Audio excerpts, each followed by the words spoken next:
Good evening, ladies and gentlemen. Welcome to my channel.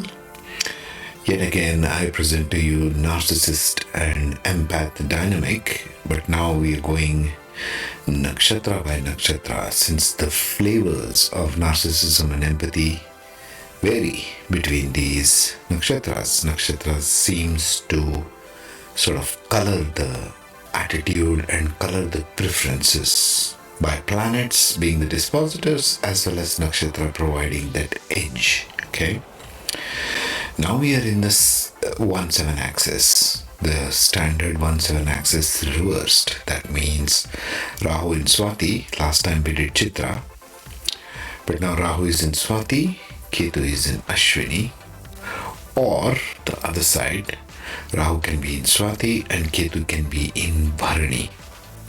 These are the two types of narcissist first we will talk about. Just to recap, what does Rahu do when placed in the first house, generally speaking? Yes, first we need to understand the general attributes. So Rahu in the first house becomes the energy centered in the head. So it all becomes about oneself. That's the typical narcissist. I am greater than the other, detachment from the other, the 7th house, all others, including your spouse and intimate partnerships. So Rahu, whatever is in the head becomes dominant. So we are calling the head Rahu as narcissist and Ketu in the first house as an empath, because energy is going outward there in the case of empath. But Rahu, just take for a minute, will focus more on having more love affairs. This 5th house is the house of love affairs. To get that attention seeking person, like a Casanova type of a creature. More attached towards children as well, because children will give the importance of self. Everything is towards deriving towards that self, sense of self. Also will be focused on more traditional ways of learning, higher learning, always focused on their good luck aspects, always focused on mainstream religion, not so much spirituality, that comes from Ketu. Mainstream religion, traditional aspects of them. Okay, so this is the general characteristics of Rahu there. But now we are talking about Venus in the first house, aesthetic narcissism. It started on the second two padas of Chitra, but now we are in the heart of Libra, the Swati, the Devgana. So what happens generally if you stick Rahu in a Devgana? It's kind of better than sticking it in a Rakshasagana, of course, but never mind. Let us see what it brings when Rahu is with Swati Nakshatra. That's this video, both as an empath and a narcissist. Let's see that. So let's see characteristics of Swati now. So what is Swati generally speaking? It's about constant travel and movement. It's Venus driven, being in Libra, as well as a Rahu driven, being as a nakshatra. So Venus and Rahu in an airy sign, lots of travel, lots of movement. They are adaptable explorers, good communication. They are very intelligent, very individualistic. They can become excellent negotiators. They are very knowledge oriented.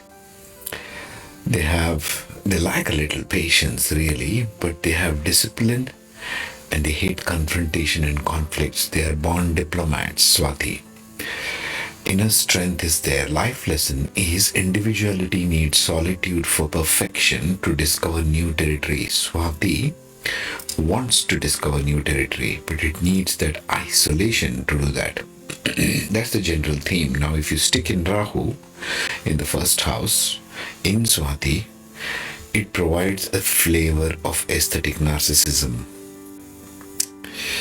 Next one being Vishakha after this, but let's just focus on this. Venus represents beauty and aesthetics. Also wealth, by the way. They can be wealth obsessed, these people. Individual may place excessive importance on their physical appearance. Rahu, first house, all first house characteristics. Charm, a lot of charming. They might spend lots of time making themselves charming in speech, right? Even in their appearance, in their physical beauty, Venus. Materialistic narcissism, again, like I said, Libra is a sign of wealth. Lots of wealth in Libra. This can be amplified or over amplified by presence of Rahu there in the first house in Swati. The Venus materialistic desire can be over amplified. Endless obsession for materialistic luxury and indulgence. Very indulgent people, they might become over indulgent. Nothing wrong with indulgence per se, but doing this a 9 to 5 is too much. Emotional manipulation. Individuals with this combination may use their charm for manipulating others. The Ketu part of it, right? That's what Rahu in Swati does. But you will see here, at the same time that Rahu is sitting in the first house for this individual, Ketu is sitting in 7th house, in the house of partnerships. So they will get married and they'll get detached from spouse, right? Of course, you have to see the Navamsha, but just the basic personality itself is like this. They don't have much attachment to the spouse, Rahu in the first house people. So what is Ketu doing in Ashwini? Let's see that for a minute. Ketu in Ashwini can be very strong because Ashwini is a Ketu ruled nakshatra. Lots of detachment from the other people. They can bring transformational experiences with the others. Or you might also say, here's another spin on it, Ketu in Ashwini in the 7th house can signify that they have already know everything about other people from their past life. And this life they have come to figure out their Rahu, which is sitting in the opposite house in Swati. You see what I'm saying? There are multiple ways to interpret this. Now let's see the other half of Swati. Now if you see narcissist number 2 is Rahu is still in Swati. Ketu is now in Bharani. Now this is a difficult position if you ask me. Why? Because the life lesson of Bharani itself is keeping respectable boundaries. Without any Rahu or Ketu in it, they have a trouble with boundaries. They just go out and do stuff without thinking. It's still in Aries, Bharani. So as it is, Bharani has a difficult time keeping restraint and control in order to protect, like the womb. We discussed this in other videos, you can look it up. You stick in Ketu there, which has anything but boundaries. Ketu goes out inordinately everywhere, right? The energy is like that. Rahu is more focused, Ketu is more dispersed. And being in the 7th house, it is really scattered. So my guess is these kind of people with Rahu in Swati and Ketu in Bharani will end up becoming highly introverted creatures because they don't know what they are doing in the external world. It's like, I don't know my place in this world. I don't know who I am. What am I supposed to do with all these people is their question. So this is the kind of questions these people will ask without having any answers. So they might go and become highly individualistic with their position in Rahu, but solitary. It's like solitary confinement type. They might go away and become writers. Deep intellectual thinking. Swati is very individualistic, so deep intellectual thinking could be a very good theme for them. They could become writers, new thought providers, so to speak. So that could also be a thing for this kind of, although they are narcissists, although they are saying, I don't want to do anything with you, it's all about me. It's probably because they have lost all sense of boundaries with Ketu being in Bharani. Okay? Now let's see the empath portion of it. Now, empath number 1 has Ketu in Swati and Rahu in Ashwini. Both being Devgana, it will be almost like having an individualistic Swati Ashwini initiator.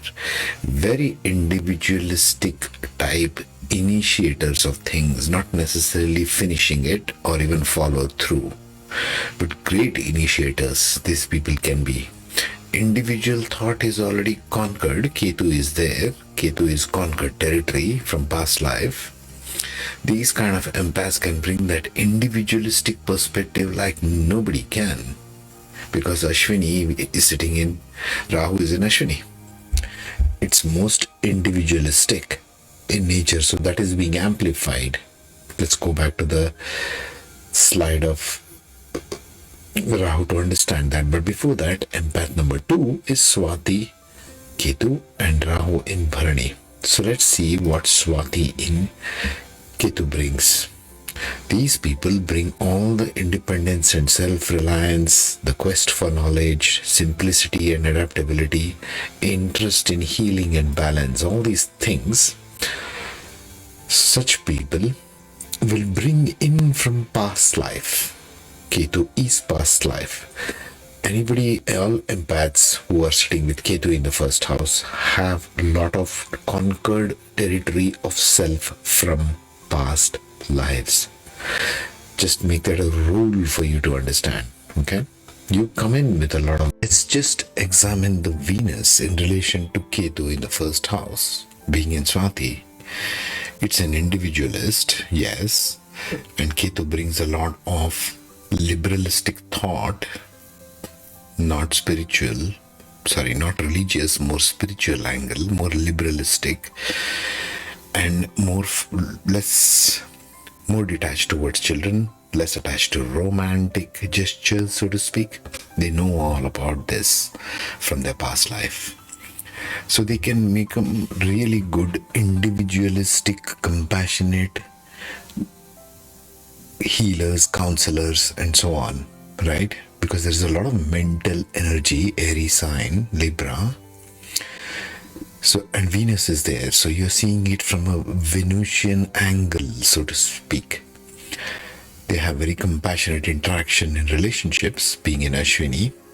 Impulsivity is there in relationships, being in Ashwini. Very fast moving energy. This dynamic is extremely fast. Devgana there, both sides. Nevertheless, let us see now what it does in Ashwini to begin with. This Rahu sitting in Ashwini makes them very ambitious and energetic. Rahu will focus on houses 3 and 11 there, right? So very ambitious people. Impulsiveness, Rahu intensifies that impulsiveness of Ashwini. Be careful if you are Rahu sitting in Ashwini, you can be impulsive with others, including your partners. Strong inclination to explore new territories. Like I said, these people can become very individualistic, compassionate relationship counselors, so to speak. This is a good one for that. But there is that energy of restlessness of Ashwini which is being amplified by Rahu sitting there.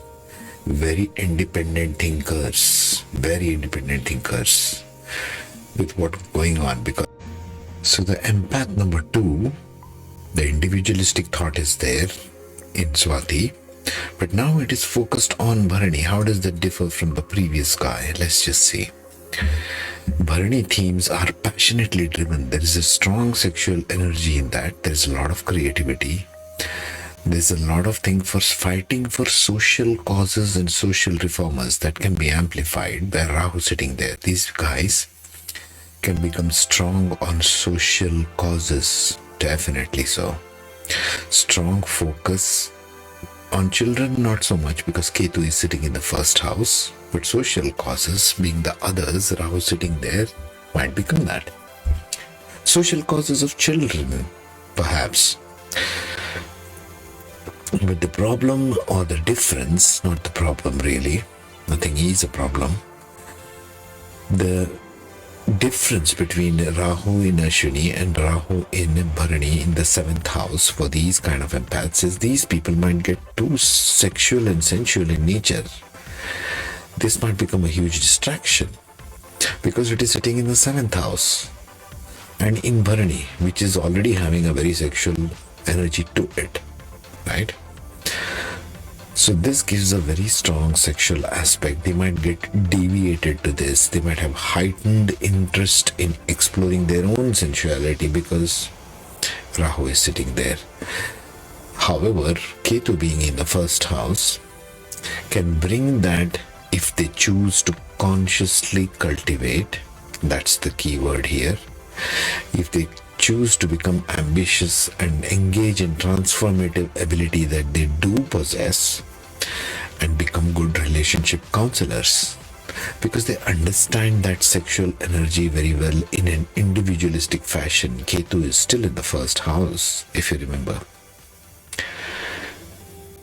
So this, ladies and gentlemen, is my take on this axis. On the next one, we will switch over to Vishakha, comes after Swati, still in Libra, going to Scorpio. Meanwhile, take care, be safe, have a good one. And remember, all these things need conscious engagement. Unconscious drifting around or headless drifting around that Rahu and Ketu provide is simply not going to help. Take care, be safe.